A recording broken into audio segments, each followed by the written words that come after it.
इस मुद्दे पर काफ़ी समय से विवाद चल रहा था और लीगल कटघरे में ये दोनों तरफ इसको लेकर गए थे। तो अभी जो इंदौर हाई कोर्ट से डिसीजन आया है, मैं मानती हूँ इसको सुप्रीम कोर्ट में चैलेंज किया जाएगा।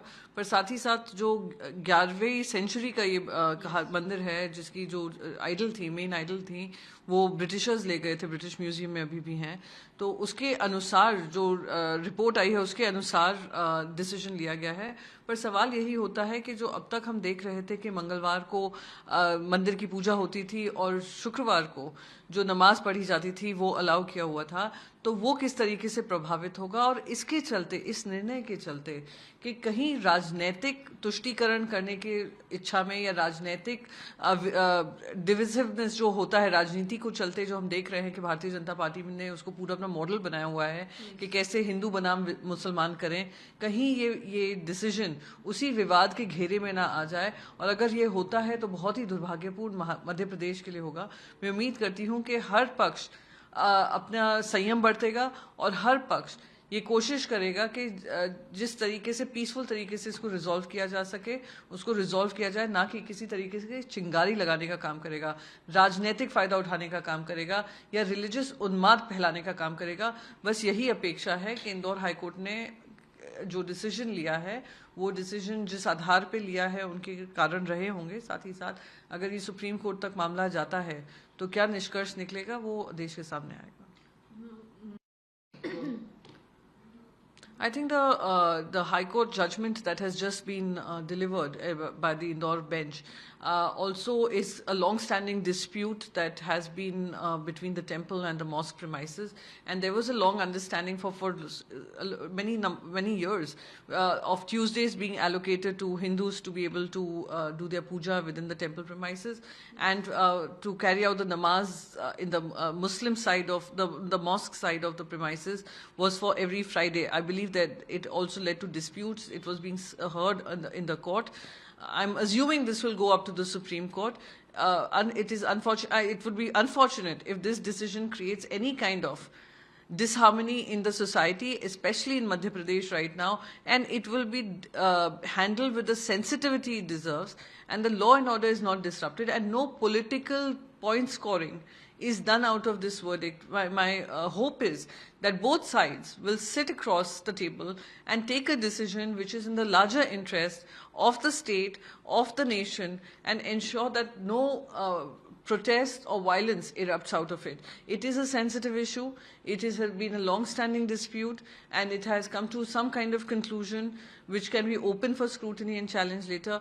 But it is also a fact that it was an 11th century temple. Now, on what grounds this decision has been taken, the idol of this particular temple is in the British Museum. There is also demand for that to be brought back to India. I'm just hoping that all the sense would prevail, all sides would remain calm, and the decision, whatever decision is taken, would be taken in a longer interest of the nation and of the state. Ma'am, following the paper leak allegations, the NEET exams re-examination is scheduled on 21st June. What did you say? It's another 1.5 month delay for students who had over 23 lakh students had given their exam on 3rd of May.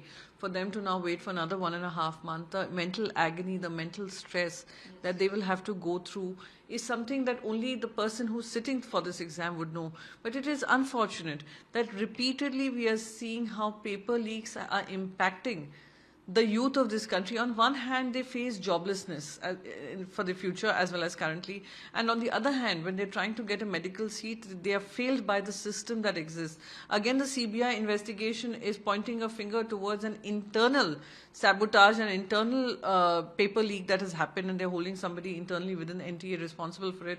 We are hoping it will reach the investigation would apprehend the person who's responsible behind it, and it cannot. And I continue to say, this scale of paper leaks cannot happen without some kind of political privilege, and that is something that we need to go behind and ensure that this problem does not impact the students. Now, a new date has been announced, new reform measures have been announced, something that was promised to the students in 2024. A report which asked for these reforms was lying in cold storage. Now that the storm has risen again And in 2025 also there were hints of leak, but it never really came out. But by the virtue of a whistleblower revealing what has really happened, this investigation has taken place.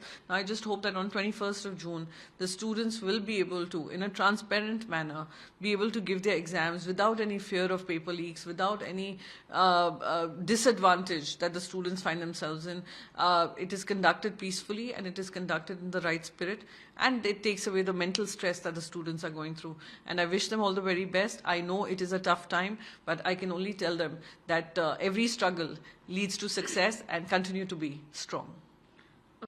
Raju Shetty is leading a march to Varsa today on farmers' issue.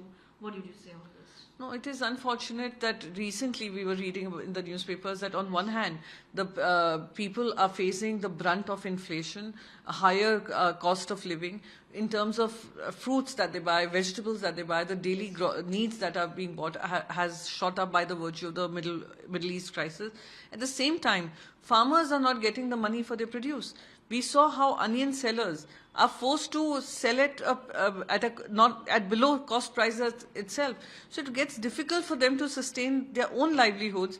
And on the other hand, we are paying much more than the farmers are getting paid. So where is the money going? Who is holding this? The pulses, the fruits, and the vegetables that the farmer does not get the benefit, while the consumer ends up paying a whole lot of money. This needs to be investigated, and this protest, I think, is keeping the political things out of it, and the political, I would say, the bickering that happens behind it. It is important that the farmers get their due, and those who stand with the farmers should hold this government to account. Ma'am, what did you say? I'm not surprised at all. The way the government has mismanaged the entire problem emerging out of Middle East is unfortunate. There were enough and more indications before the war began that US is going to carry out some kind of an attack on Iran, and the way it has played out has been unfortunate for the world across. But India should have realized that 85% of our energy security needs comes from other countries, and 45 to 50% of it passes through Strait of Hormuz, and we are seeing such terrible times. And the only reason the price hike did not happen was the Bharatiya Janata Party trying to get the political mileage out of it to ensure that they would get the results that they are seeking from all the election going states. And now the people have to pay a price for it. And I'm very certain they've started at 3 rupees. They will continue to increase the prices in a staggered manner. But my only appeal to the central government is that while you are increasing the fares, please also remember that there are economically disadvantaged class which has already erupted in protest. We saw that protest get violent in Noida. Please somehow cushion the burden of this price rise on them.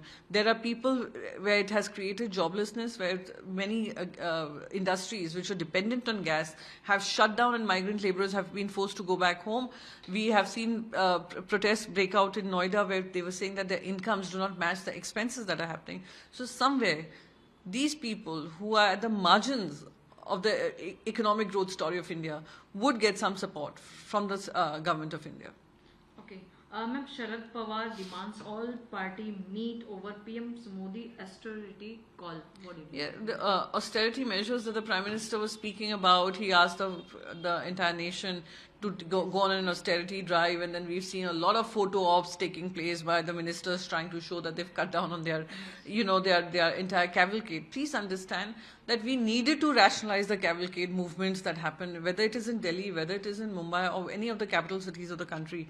So while austerity measures are a good thought to have, but the way it was announced, the way it was told to the people, it brought a sense of fear, because he was asking us to work from home suddenly. He was talking about, on one hand, till the time elections didn't get over, we heard that everything is under control, nobody's having a problem, the economy is thriving, and suddenly out of the blue, the Prime Minister starts talking about work from home, online education, etc., led to believe that probably there's something more coming our way. So instead of giving us these kind of panic attacks, it would be nicer if there's a more consistent communication going from the top to the people of this country. And in that spirit, we need to have an all-party meeting to understand what are the challenges the country faces, how long does the government foresee the war by the virtue of the privileged information that they have from various sources.